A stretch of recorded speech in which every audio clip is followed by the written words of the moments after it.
The Curious Cat. In a small town filled with colorful houses and blooming gardens, there lived a young cat named Mimi. Unlike other cats who loved to nap and play all day, Mimi was always curious and eager to explore the world around her. She would often climb onto rooftops to observe birds flying, peek into windows to see how humans lived, and chase butterflies to understand their patterns. One day, while wandering around the town, Mimi discovered a tiny library at the edge of the street.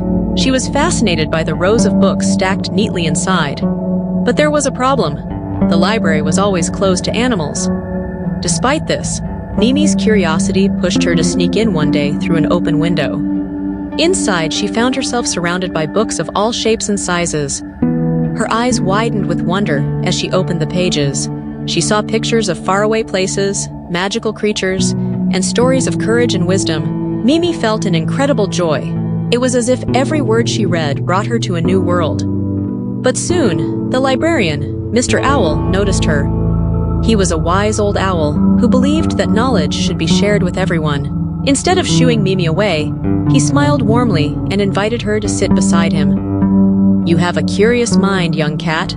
Learning is a wonderful thing. You are welcome to read here anytime," he said kindly. From that day on, Mimi became a regular visitor.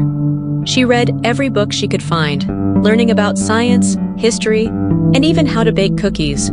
The townsfolk started to notice her love for learning and would often leave small notes or books outside the library for her.